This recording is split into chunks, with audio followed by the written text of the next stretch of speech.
Some say the 3D movies are dead and need to stay dead. Some say that it was a gimmick. Some say that it was killed by COVID. I say the survival of 3D depends on each and every one of us. So join me today as we discover a new way to keep the format alive with Owl3D. Come with me if you want to live.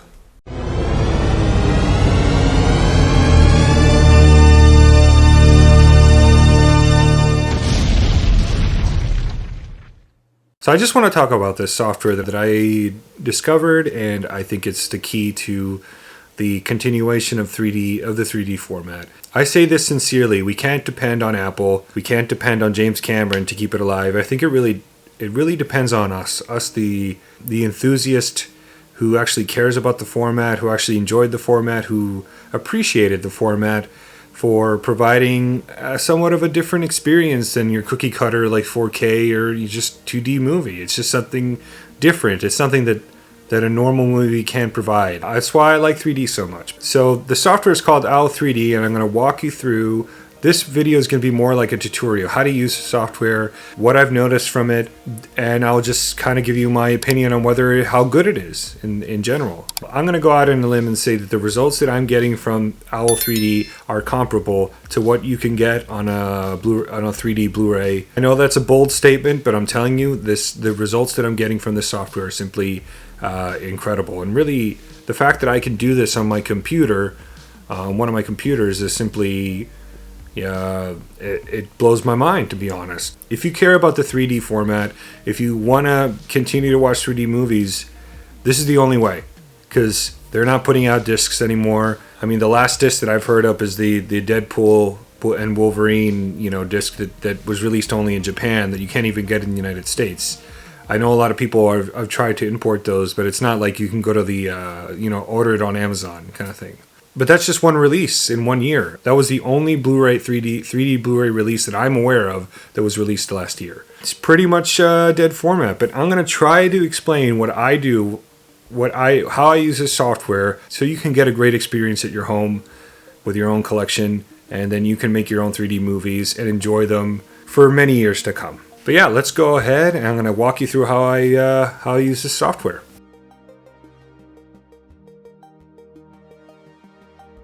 So I'm going to go ahead and show you what this sort of give you an idea of how this software works. This is the website. You would download it for Windows. They have a version for Mac as well, I believe. I guess it detects that I'm using a Windows machine, and it says download for Windows. You can hit the download button, and there is an option for Mac too if you use a Mac.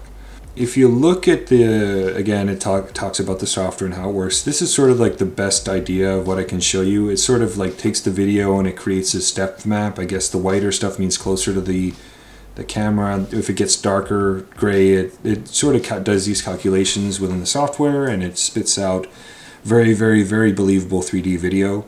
And I'm not going to go ahead and try to explain how they do it, but they figured it out, and I would say it's comparable to what you get on a commercial disc. If a commercial disc is a 10, this is an 8.5. It's almost, I would say it's almost indistinguishable. Again, you can convert video to VR, for the Apple Vision or a Meta Quest, that kind of thing. There's a tutorial here that shows you how to use the software. This is basically what I followed when I first got started. It's been updated since then. Like I said, there have been some upgrades and significant speed upgrades. And if you follow this, you can kind of get the idea. It sort of shows you what to do, how to install it, and how to actually, adjust your settings, that kind of thing. Like I explained in the video, I've already sort of figured out the settings that I like. Feel free to experiment, but this is sort of a guide. It's not the most comprehensive guide in the world, but if you follow this, you can figure it out. But I've sort of done a lot of the trial and error for you so that you can start creating your own 3D video a lot easier.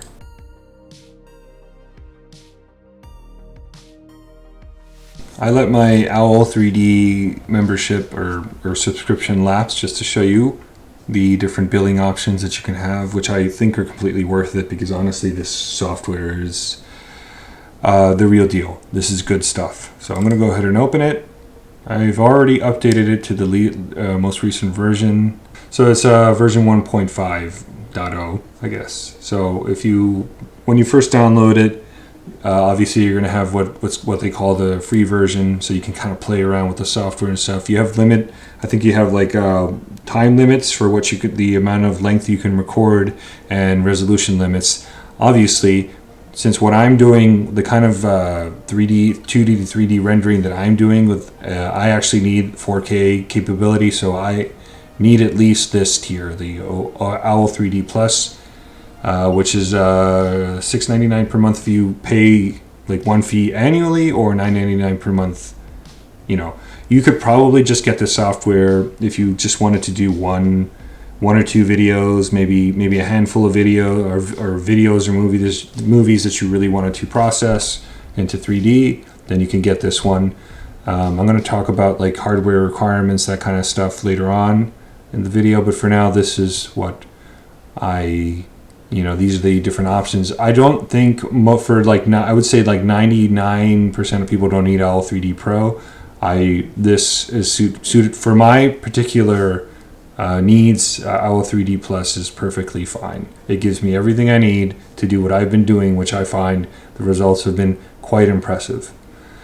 So again, there's another option. You can go ahead and hit this button here, view one-time purchase, and you can buy a one-time license, which is good forever, but there's a couple of caveats. For $180, you can pay this fee, and obviously it says own forever, but it gets upgraded for a year. So if the Owl3D folks put out regular updates, which is good, they keep getting the software better and faster, better 3D processing, faster processing.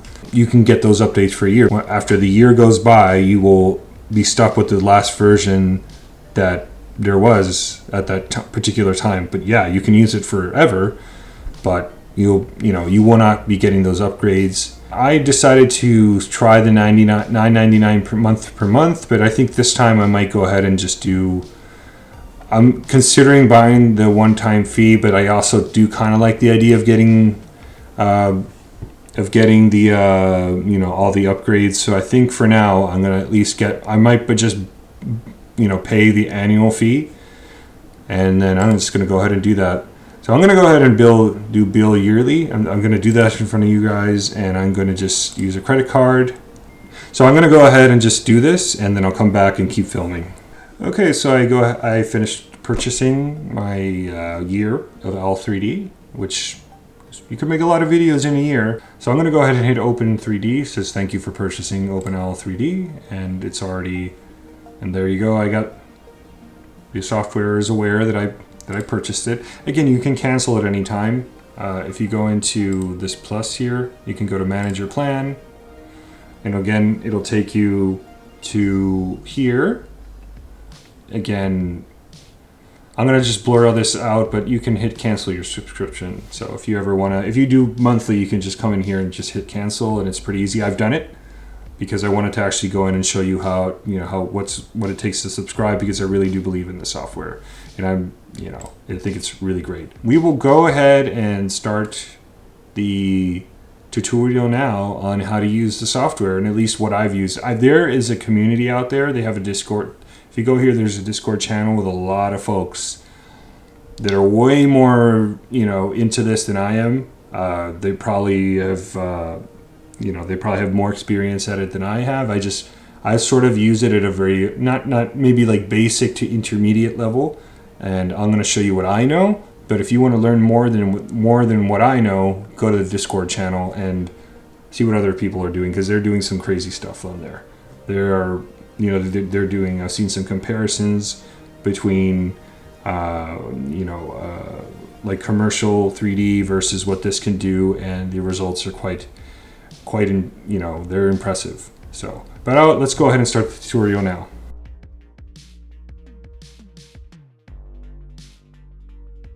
I'm going to go over what this new software that I discovered months ago, and I've been enjoying, and it simply blows my mind how good it is. So I'm going to go ahead and show you. I have it installed in my. I actually built a computer just to work on 3D movies, and I'm logged into it. It's called Office because it's used to be my office, but now it's in our storage room next to my media server, and yeah. So this is the software. It's called Owl3D. I think this software has sort of flown under a lot of people's radars, and including my own.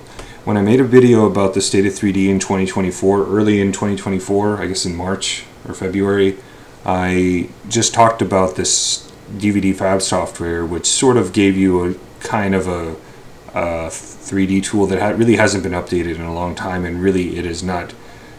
Going from what this is, it's really bad, the DVD fab, and I've toyed with the idea of actually just taking that section out of the video, but I'm gonna make an updated video on like the state of 3D hopefully later this year. But I first wanted to talk about this software, which is going to play a huge role in the state of 3D in 2025, and this Owl3D software is simply incredible.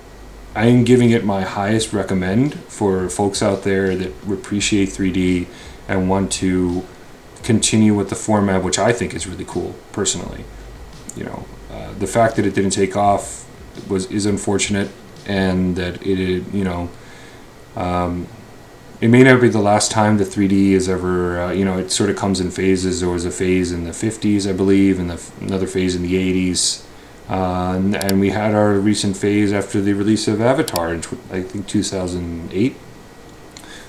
Everything was put out in 3D, or a lot of movies were, and 3D Blu-ray became a thing, and it was the best quality of 3D ever that we've ever had, and it sort of went away. But again, that's for another video. Anyway, let's talk about this software. And so I'm going to go ahead and bring in a movie.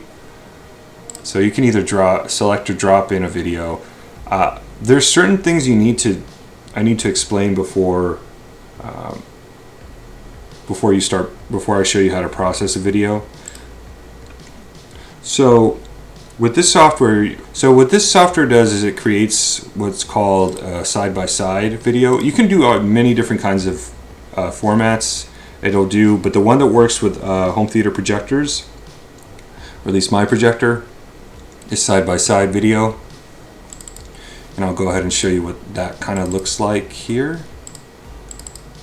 I'm just going to pause it really fast. I'm going to open it, and it's not even going to play very well in here. I just want to kind of show you what it looks like, what kind of video. It's sort of similar to what I got in my it's going to play choppy because I'm actually, this is a remote, this desktop is remote. So it's going to give you a video like this. And the cool thing about this is that it can process it up to 4K, giving you better than 1080p, theoretically better quality than what a normal 1080p Blu-ray would give you. So it's actually really good quality. Very similar to what I showed in my previous video about DVD fab, which didn't work very well in my opinion. And it basically was not 3D. It was sort of, a lot of times I was thinking to myself, is it really 3D? But this is really 3D. This really does work. And I'm going to try to give you a little demo of how it looks later on. So this is like Elemental. Again, this is 3D. So what you want to do, so I'm going to just drop in a video real quick. So I have a couple of movies I've been thinking about processing. This is John Wick. The problem with this video is it's currently at 1080p, so I need to upscale it using. So it's currently 1080p. So the thing about this software is it will not you have to give it, in order for it to process to 4K video, you need to give it 4K video. So as you can see here, this Elemental is processed at 4K because I actually upscaled. Let's say, for example, this John Wick trailer. I upscaled that John Wick video to 4K using handbrake. And again, I'm not trying to make the video look better. I'm not trying to upscale it using AI or whatever. I'm just trying to get it to 4K so that Owl3D can process it at 4K and give me that better quality of 3D. Because when you do side-by-side video, you're essentially dividing 4K video in half for each side, which is still better than 1080p. Actually, it's quite a lot better. It actually looks really good. I'm going to kind of divide this video into this tutorial, how to make a really good 3D movie, into like two, maybe 4 steps.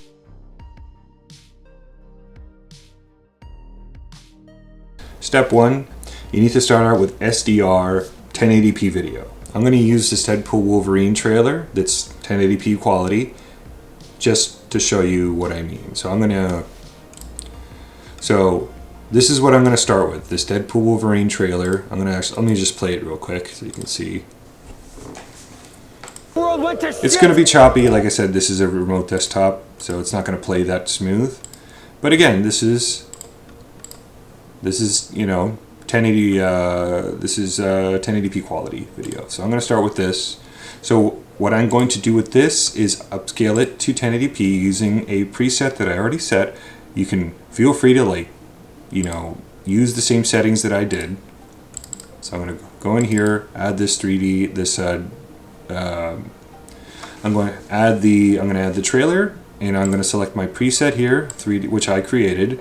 And I'm just going to go through each tab, so if you need to, take notes or whatever, you can kind of refer to them. This is the summary of what it's doing. These are the settings that I selected for here. Feel free to pause and copy them. Most 1080p video on Blu-ray is not interlaced, or it's progressive, so you don't need to set these interlacing. You don't need to detelecine or deinterlace or whatever. There's some concert videos that I've noticed that are 1080i for some reason. I don't know why. And they're 1080i 30 frames per second. Those you kind of have to figure it out. A good way to figure out if a video is 1080i is you kind of like pause it repeatedly and see if you see the combing. But whatever, that's for another video. It's just most video, 99% of video is 1080p, which means progressive, so you don't have to worry about deinterlacing. For some reason, concert videos are sometimes interlaced, so I would just be extra careful. Maybe turn decomb on, and just set this to default, and set this to default as well. But for most cases, you can leave this all off because 1080p is not interlaced. So the video section, I typically use H.264 NVENC. This is what works with my projector. I've tried using H.265 and it doesn't work. It looks really bad, and it looks like a mess of colors, and it's just bad. So at least with my projector, you got to use H.264.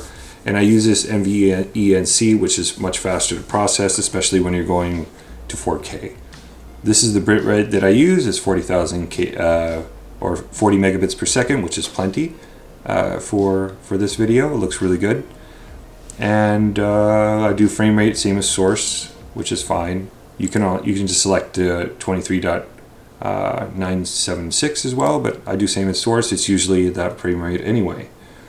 Audio, I always do AC3 pass-through, or whatever the audio is, True HD or DTS HD or DTS Master Audio. I just set it to pass-through, and if there's subtitles, I remove them. They just don't work. It doesn't work well. There are some tools in Owl3D that allow you to make 3D subtitles, but I haven't really experimented with that. I haven't done any foreign language films or anything like that, so I typically keep it with English movies that don't need subtitles. And chapters, of course, you can, if your video has chapters, they'll be listed here. So I'm gonna go ahead and so that's pretty much the settings that you want to use. Again, this is the most important. You want to set this to 4K and allow upscaling, and that'll get you. That'll get you what you need. So this is going to take about a minute or so I'll come back when it's done.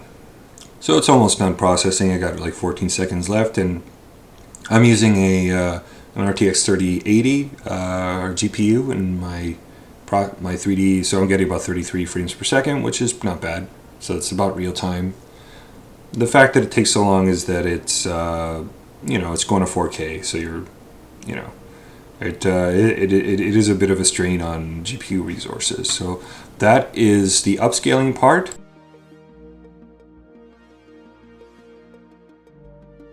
So now I can bring in I can go into my 3D upscaled folder and find my Deadpool and Wolverine upscaled to 4K trailer, and you're going to want to select half side by side. There, like I said, there's different options. These are the options. A lot of these are better for VR headsets, that kind of thing. But if you want to use it, I'm just thinking it more of like from the home theater perspective. For a home theater, this is what you need.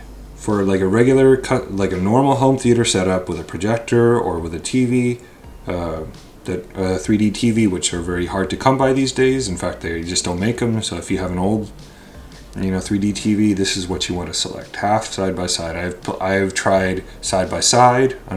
It didn't work well. It was like hit or miss. You got to use half side by side. So it basically takes 4K and divides it right in half, one side for each eye. You can select the output location. I have it set to a folder called 3D Finished, and you can do the full video, or you can do the first 10 seconds if you just want to test out some settings, or 1 minute, because this can take some time. So I do the full video. I set it to custom, but if you just select balanced 3D standard, it works fine. I tested it and it looks good, but I usually do a custom setup, and I'm going to show you what that looks like. After a good amount of experimentation, I landed on this 5.5 for 3D strength. I do auto conversions. Pop out, I set to all the way. I render for the right side only, right eye only, and I use the balance version 2. I processed one video, the whole thing. I did it once in balance V2 and once in precision V2. Balance took a little, precision V2 took about 6 times longer to do, and I looked at them both and I honestly couldn't tell you what the difference. So for my recommendation is to use balance V2 because it's a lot shorter amount of time. Even this one takes hours. It's not going to take you, this used to be over a day thing, even like in the balance mode. So they've done significant improvements with the processing speed. My recommendation is balance V2. If you want absolutely the best quality possible, even if you can't really tell the difference, but you kind of know that it's a little better, you can use precision V2 if you have the time. If you're only doing one video once in a while, go for it. But I didn't see much of a difference. Temporal smoothing I set to low. The higher you go, the more GPU resources it's going to take, so it's going to take longer. I've set it to low and it looks good, so I usually set it to low. I put black bar detection on. If you look at all these question marks, it kind of tells you what it's doing. So I leave it on. So I think it's a good thing. Export settings. You're going to want to set this to regular. You want to output video. Source quality. That's what I'm talking about. So you can do 1080p or source quality. So to get the 4K, you got to input 4K, like I mentioned earlier. You're going to want to do H.264. If you do H.265, it doesn't look good, at least in my projector. You can experiment, but it didn't work for me. I do NKV container. The encoding quality do balanced. Anything high, balanced produces file size that's way bigger than I would want for 3D. So I'm going to talk about compressing the output a little later. Obviously, you want to use GPU encoding. I imagine that if you do not have a good GPU, it would be an enormous amount of time. I wouldn't want to do it. You're going to want to have a decent GPU. I would say at least a 2060, RTX 2060 at the bare minimum. Bare minimum. If I'm using a 3080, I may one day get a better one, but this one actually is giving me, it's relatively quick. It's quick enough for me.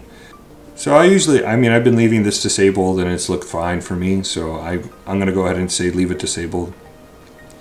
Fast re-export 3D. So this, I don't use this.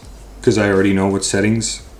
But if you need to re-export it quickly without it doing some pre-calculations that it needs to do, I don't really understand too well how they do it, but they create some kind of depth map of the video, and it sort of like it calculates what it thinks the depth of certain things on a screen is. So lastly, enhanced color fidelity I always kept disabled, and it's fine. Blu-ray quality videos is 8-bit video, so you know you don't need to process it at 16-bit depth, in my opinion. So I'm going to go ahead and hit start, and what it's going to do is it's going to it'll start by copying the video to a workspace, you know, and I guess it's preparing the video. It should be relatively short given the amount of you know, it's not a very big video. It's starting the frames, and it's converting frames to 3D, and it is taking about 8 minutes. So I will come back and show you when it's fully done after about 8 minutes or so, and it's actually significantly faster than it used to be. If you look here, it's using about, I don't know, 84%, a little bit of CPU usage. Your CPU probably doesn't matter as much as the GPU. You need a strong GPU. There it went up to 50 for CPU, but I have a 12-core CPU in here, like my old 3050 AMD 30 Ryzen 3050X, which but you know, I didn't want to create any bottlenecks, so I decided to go ahead and use that processor. You could probably get away with at least a 6-core processor and be fine. But yeah, as far as GPU, yeah, it needs to be a strong GPU. So I'm, like in this case, I'm using an RTX 3060. I think I said 3080 earlier, but it's a 3060. All right, so I'll come back in 6 minutes and I'll show you what it looks like. So let's go ahead and check out what it came up with. It is 4K. So if I open it. Come again. This Wolverine let down his entire... It is, like I said, it's 4K, 24 frames per second. And as you can see, it's very much side-by-side video here.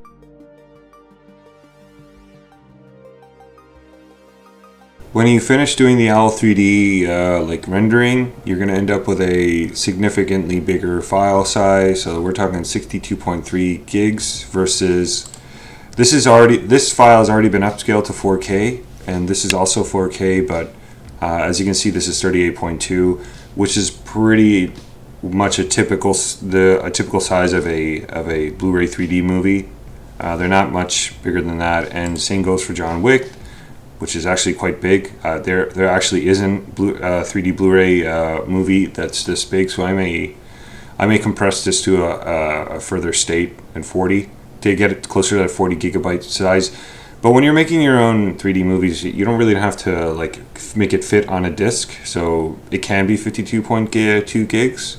But as you can see, the process one is 73.4, significantly bigger. Just for curiosity, I just made a Dazed and Confused 3D version, which is 31.5, and it turned out to be 56.9 if you look down here. So yeah, so that's why I recompress. I use Handbrake to actually compress a process video back down to about 40 megabits per second size, which is you know, it's not. It's doesn't have to be enormous, and it actually still looks really good. It looks either it looks better or comparable to a Blu-ray, 3D Blu-ray. So works out for me. And you're gonna just follow the same procedure that I showed you earlier, just you know, with the already processed video. So for example, the John Wick Chapter 4, which turned out to be quite big anyway. I could take this down to 35 megabits per second, and it might be a little smaller, but just for that one only. That's what I do. You can by all means just keep it at the size that Owl3D spit out, but I compress it down again because there's no way to like tell Owl3D how big you want the video or what kind of bit rate you want. I wish they would allow you to do that, but unfortunately they don't. But again, it's just an extra step that you just compress it to a smaller size. Again, optional, but that's what I do. I processed through some 3D movies that turned out to be like 90 gigabytes large or 80 something, and that's a bit big. You know, if you look, any like 3D Blu-ray file is probably between 25 gigabytes and maybe 40 on the higher end. I think Avatar was like 40 gigabytes or so in 3D. But you know, you don't need to take up all that space, so I compress them down again once it's done to about 40 megabits per second, and that is the size I end up with.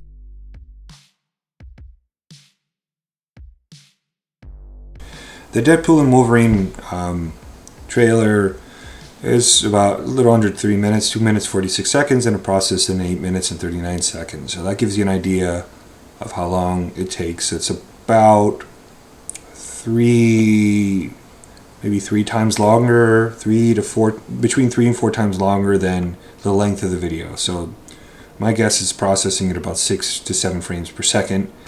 It doesn't tell you that, but that's just my guess.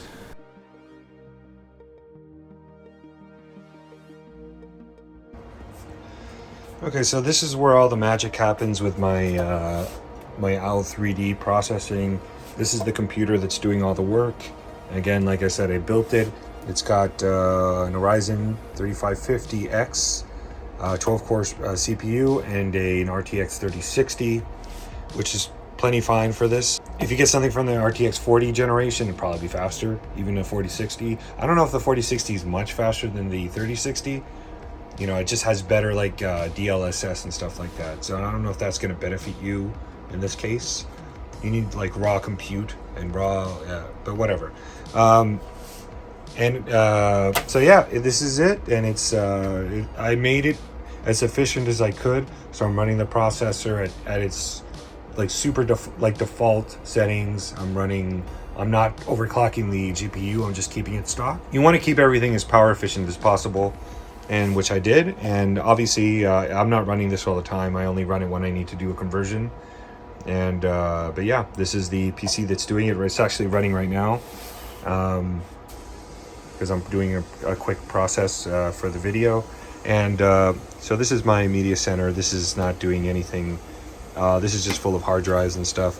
And that's my NAS down there, which this is full of movies. This is just for conversions only. But yeah, that is a look at my little PC there. Oh, it's got 32 gigs of RAM as well.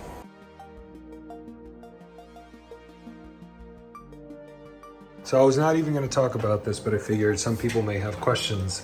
Like after you've finished processing your file, after you made a 3D movie on Owl3D, how are you going to play the thing? You know, so honestly, you only have one option. There's probably more than one option. There's a handful of players that are made by, not every like video player can play these files. I'm going to just go ahead and recommend what I use. I use Zidoo. This is an older Zidoo, like, I don't know, it's got to be like 3 years old now. The problem is, so this is where it gets tricky. Some of the newer Zidoos that they're making don't play 3D files. So yeah, so you're gonna have to buy a Zidoo, an older one. I'm sure you can probably get them cheap on like the internet. We got another one here.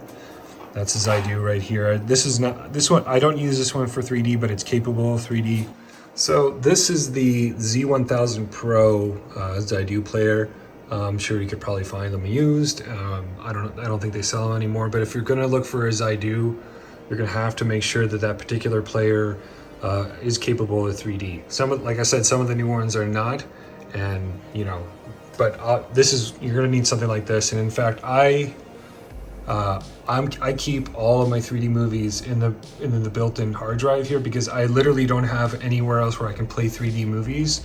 So I figured, why am I wasting like NAS space on my network when I'll just keep them locally on here? And I just sort of like, I have it set up where I can drop movie files onto the Zidoo directly from my computer. If you're interested in another quick video where I talk about how to move files between the Zidoo, I can do that, but you know, it's not too hard to do. As far as like what kind of equipment, you're going to need some kind of receiver. I think any modern receiver should be able to pass through a 3D signal because it's 3D started with the HDMI 1.4 standard, and all these receivers and I use my Anthem down there that works just fine, but any modern receiver should be able to do it no problem. Like this is like a $400 Onkyo that I have. This Yamaha would probably do it just fine. My RZ50 here would probably work as well. So anything newer than HDMI 1.4, including the very, very popular HDMI 2.0. There's so many receivers out there with 2.0 that are 2.0 or newer that you shouldn't have a problem finding something. You most likely have something that would work just fine. But the big important thing to know is that you need a Zidoo of some sort. Like I said, I'm not going to recommend another player because I'm not our Revolution, I don't even know how to pronounce it, R-Volution or R-Revolution. I can't say for sure that it'll play 3D. Feel free to correct me in the comments, but the Zidoo does because I use it. So I'm going to go ahead and recommend the Zidoo. Again, this is the Z1000 Pro, and it works great. And before I forget, when you actually produce your own 3D video, you name it the name of the video, you find it on IMDb, then you add .3d.sbs. SBS means side by side. It actually tells Zidoo that it's a 3D video, and you can process it without issue.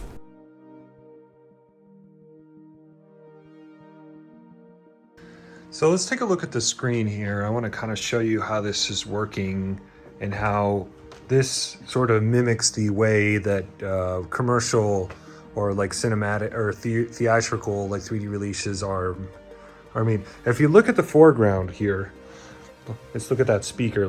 Right there. You can see that there's not as much of a dip. You know, you can see less of the two images together. But if you look at Kurt Cobain here, who's a little closer to the screen, you can see that it's a little more extreme. And if you look at the bass player back there, it's like definitely. So that's adding to the depth that you see in the picture. And trust me, I cannot show you exactly what this looks like, but I'm going to try to show you later in the video. But for now, this is sort of like gives you an idea that this is a variable amount of depth. So the front of it is showing you, it's just doing this in order to make give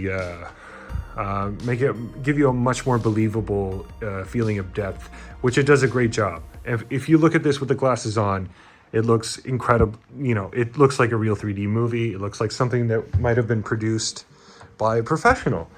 And I was able to do this in my own computer, and it's actually it's awesome. You know, so there's no other way to put it. This is really good software, and I kind of wanted to make this video to kind of demonstrate how valuable this is in the continuation of the format. It's really up to us to keep it going, and that's the point I'm trying to make in this video. Here's another scene in that same concert. As you can see, like the bass player Chris Novoselic is a little less extreme, but if you look at Dave Grohl in the background, you can see it's a lot more. You know, it is a more extreme level of depth going on.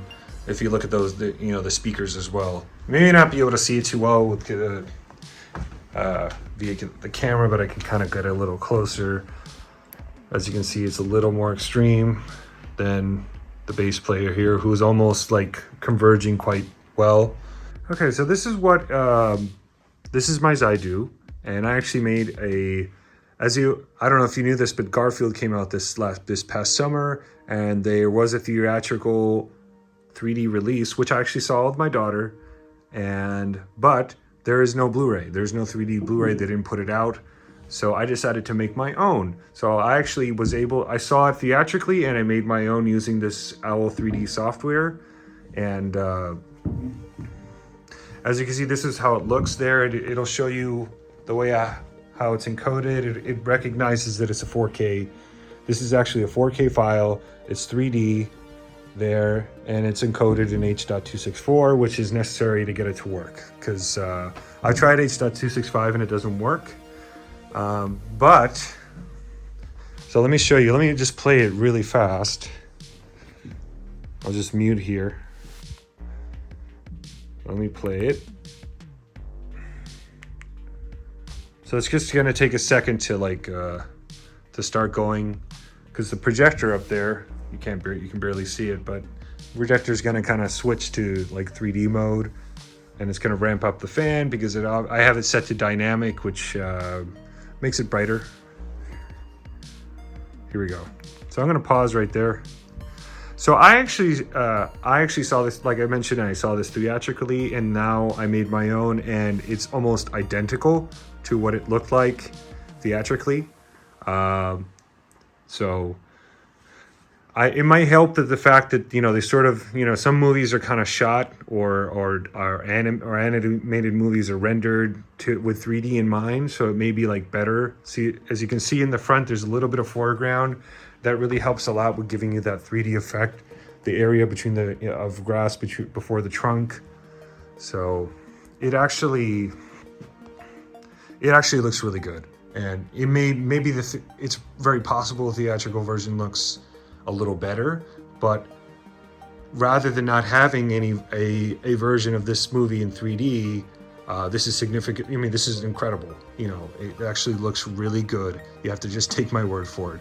And I'm going to kind of show you, I'll try to show you a tiny little clip of this later on in the video. I'll have to show you how to set it up on your on YouTube to be able to watch this on your screen. Obviously, you're going to need a 3D capable projector, like I have my Epson 650 UB up there. So, you know, I'm going to go over how to watch the little clips that I'm going to prepare before I actually play the clip on the video, and I'm going to figure that out and show you what to do on your end. But yeah, this is sort of giving an example of what it looks like, and yeah, this is the real deal.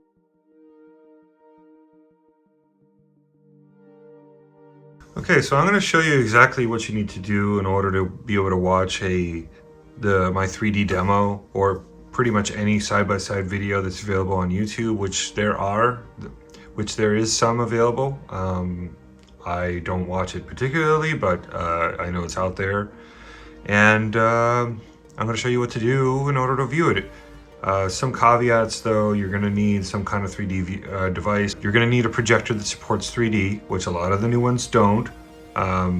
If you have an older Epson like mine, an Epson 6050 UB, Epson 5050 UB, I think the 4050, and pretty much any projector before that will support 3D. Some JVC models also support 3D. The older ones are more so. There's some ultra short throw projectors out there that are currently being made and that also support 3D. There's also really old TVs at this point. I think they stopped making them in 2017, 2018, give or take. And you can use those, of course. You can use 3D glasses to watch side-by-side content.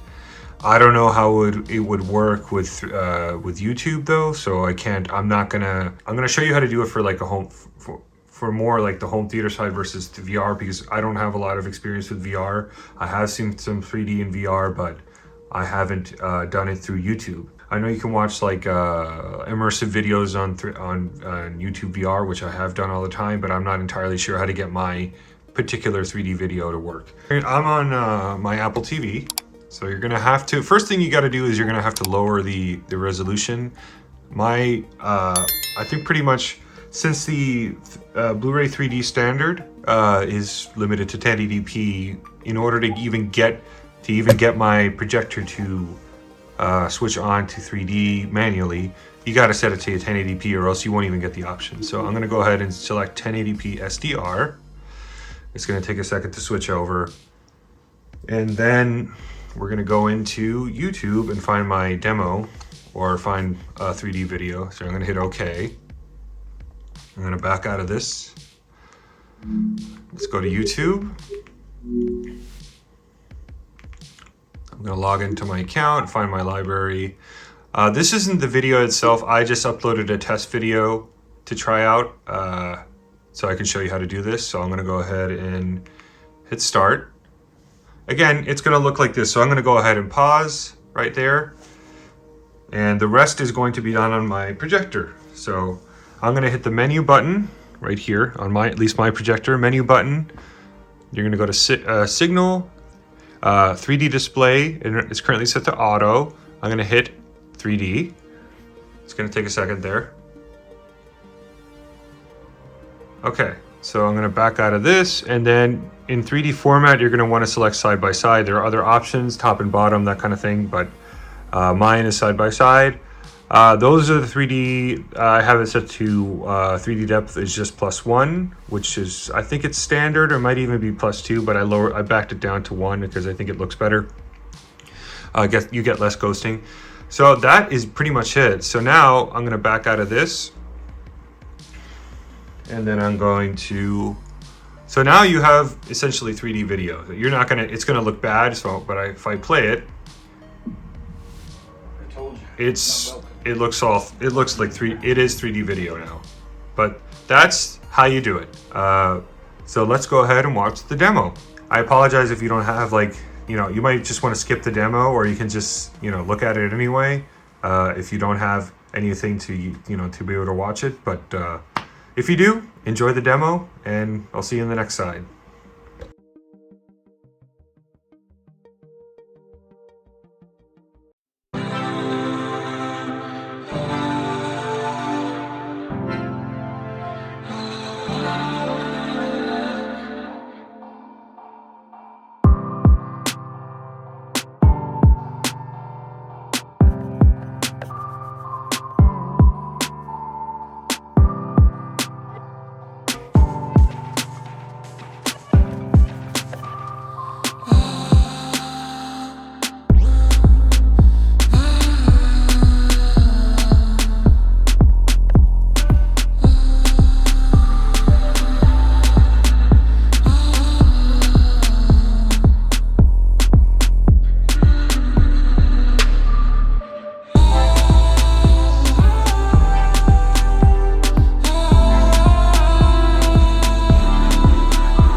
I don't know if I did this software justice, and it's really hard to demonstrate what 3D looks like if you're not using, like some kind of 3D display, like a projector or a TV, or maybe even some VR glasses. It's really hard for me to demonstrate how good it is, but you have to take my word for it. It's really good. This software has become like a new staple in my computer, and it is something that I will be enjoying and taking advantage of for the long term. I think what they're charging for the service is reasonable.